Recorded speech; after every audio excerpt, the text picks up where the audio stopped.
Okay, everyone, welcome back to another And Still Racing IMSA series video. Well, it's a little bit different this week. As I'm sure everyone's aware, we didn't have a broadcasted race here at Long Beach, unfortunately, but we're going to get some highlights that have been put together by Amy from the student team. As always, putting together our highlights. We're on board here, well, off board as well, it seems, for the pole position lap, overall pole position lap in the Long Beach round. It was round 2 of the season at Long Beach. This is, I believe, Jean-Paul Seaman, who is running the car number 93 for DLR in the Acura. And, well, I say we're on edge a little bit, but this is a lap for pole position, so we're just seeing how he did it. Cuts all of the curve nicely done. You can do it there, scrapes the wall, though, on the exit, and that'll cost him a little bit of speed down this big, long stretch that you have into the heavy braking zone for 90-degree right-hander, and then you've got this difficult overlapping sort of long radius left-hand corner into the tight final hairpin. Just switch to a very nice camera angle there, and then powering away down the straight, and that's pole position for the 93 Acura, and that's the overall pole position. We're just going to view that. And now we're going to look at the race start in Hypercar.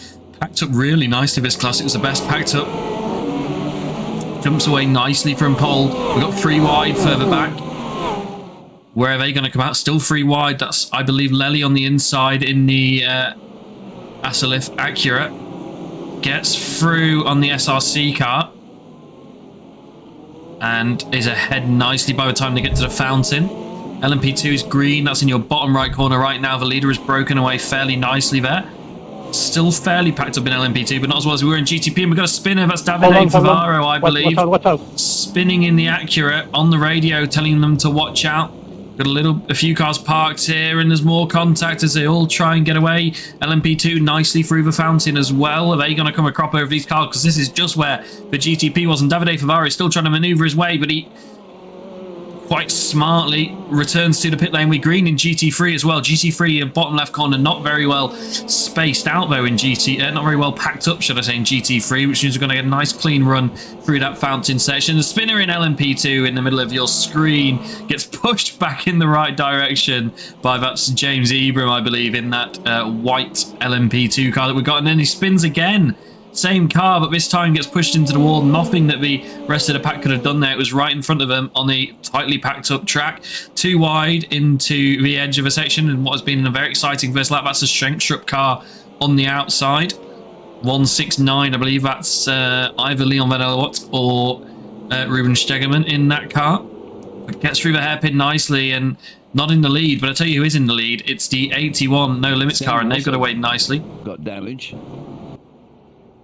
Oh. If we can have a look behind. Amy here putting in some flashbacks to an IndyCar race for a few years ago. And we're going to, a traffic jam in the hairpin. And this could lead to a safety car if we don't get them out nicely here. We're going to get a replay from above. What happened here? It was one of the Mustangs that just went deep and blocked everybody else, especially the cars that were on the outside line going into there. The field gets moving nicely. Everybody being fairly sensible as well. We've seen this go wrong before, but most people being fairly sensible, not trying to capitalise on it. If they did try and capitalise on it and cause an incident, I'm sure race control would have been all over that. James Ebram here making his way through the traffic. GT3 is getting to the LMP2s fairly quickly here. And we've got Asmatel Lemre, I believe, in that Ferrari that's damaged. Number 43, but he's still going. That was damage from that hairpin incident, you have to assume. Oh, we're going to have a bit of contact here, are we? No. Tucks in nicely behind, but that's going to give the 25 behind a mega opportunity here in this long radius left-hander that we talked about in qualifying. He's got his nose on one side of the car. How can he make it work with the traffic? The traffic backs up the defending car, and that gets a better exit for the 25, a bit more traffic behind. The 25 is ahead still, but the 101, can he hold on to the back of him with the big long straight we've got here in the mega toe that you're able to get? No, so position gained. Oh, and they bunch up as they catch a GT3 in that final corner. James Ebram trying to stay ahead here in the white car that you can see on the right hand side of your screen. Oh, side by side. We've seen this go wrong before a couple of seasons ago in GTP. But all three classes here on Long Beach this week. That's a mega challenge for these cars. A lot of traffic in a very, very tight course. Oh, and they're all packed up again. We get loose. This is three classes all in one bit of road, and it's all gone wrong. We've got a GT3 spun around. We've got LMP2s and GTPs with damage as someone drives into the spun GT3 car.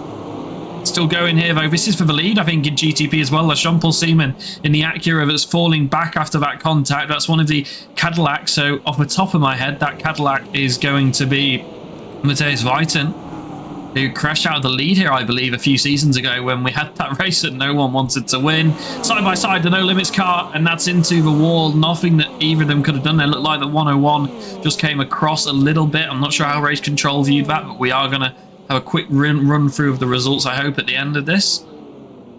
And if not, the results are available, as always, on our website. This is a replay we got from off-board. And that was really weird. I think that's the 101 was trying to get in the pit lane and couldn't get across past that car, but that's maybe they should have lifted off and not tried to get in ahead of that car. We've got battle for the lead here. Defending is Matthias Weiten, another DLR car behind a red car. I'm not sure who was running the red car at this point in the season, but that's the 06, is it? Trying to go around the outside, and he does in the Acura with all that front grip, but the Acura struggling with turbo lag here. This was pre-bop though, remember, so the Acura is still going to have a decent amount of power to pull away, and they do. And Matthias Weiten's got passed again by another car as he checks up behind the GT3 that then goes the wrong way again. Oh, and into the pit lane! Matthias Weiten gets damaged as him and the GT3 both try and occupy the same space. What a bad place to be caught, because it's right next to the pit entry as he tries to flick spin it around. I'm surprised he's not been given a black flag by iRacing for that maneuver as he tries to get back up to speed before hitting the pit limiter. We're going to have another replay here. Is this another incident? This is on the exit of the pit lane for an LMP2. Oh, and that's just cutting the pit exit and in fact spins in doing so. Oh, and yeah, this is the problem with street courses where you can't see what's going on, and when we've got all three classes, it's all just a little bit bunched up. Really, really unfortunate there. That spin, he maybe would have got away with it if it hadn't become something else further down the line. We've got a spinner in GTP. Is that Go Esports car, I believe, and he tags the other Go Esports car as the rest of the field just try and make their way through. And that's a safety car. Race Control called it. This was one of the reasons I was disappointed we didn't broadcast this race. I thought we were going to get a safety car and a safety car restart at one point, because we had a fully blocked track then with a lot of cars on their way to it. As the 23 just tries to get moving and stop blocking the track, and I think they found a little bit of a gap. They're just taking their time. We're under safety car now. Just rejoin safely and all will be okay. Right then, safety car in now, and the leader's going to go green. We've not reordered the classes, which is good to see. Gets us green nice and quickly. The 93 Acura. So Jean-Paul Seaman back in the lead somehow through pit cycles. And we've got some jumpers in GT3 further back as the leader takes them right to the line. They pack up a lot further back, and that's going to have led to some chaos. We've got a battle for second place with defending quite aggressively was the Asalif car to the other DLR Acura behind. Through turn one into the fountain area on this restart. LMP2 into the back of LMP2, and it's a spinner, and we're going to get a blocked track again, are we? No, most people are going to get through.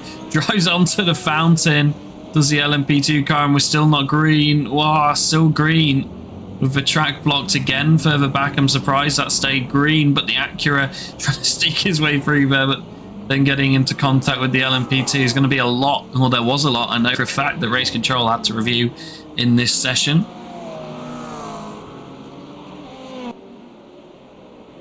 Down the inside, the Acura number 9 on one of the Spanglish Inquisition cars. I believe that may be Oriel Falk defending, and Ignas Vinzareski's attacking, and he's gotten through here. That's for the lead, I think, in GT3 Pro. Nicely done. The AO car in front. Roxy as dives down the inside as one of the LMPTs. We've got a spinner in front, and he just makes it through. But I don't think the GT3 did. We've got a replay here. What happened to the Aqua McLaren? spins, and oh, Roxy lost a bumper but did get through.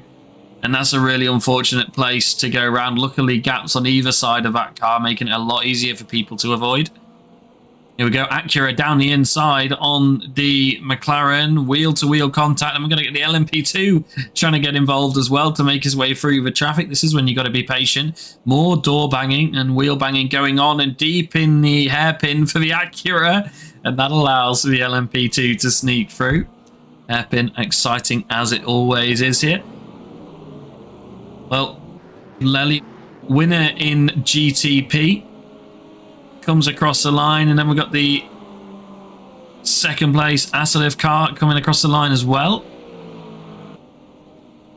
Emre Kamaldar winning for DLR in LMP2 after a difficult race in the LMP2 class. GT3 Pro winner Ferran Baylon. Nice to see him picking up some solid points there in that car. Mega strong teammates as well, so brilliant job from him to do it today. And Niels Uleman in the Roxy car, former commentator at ASR, coming across the line to win in class with that broken bumper.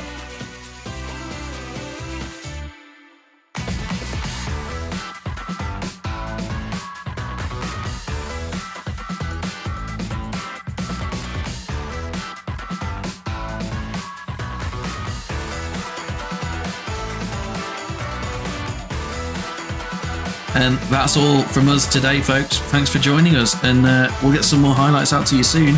And if you want to join us, as always, head over to the link in the description.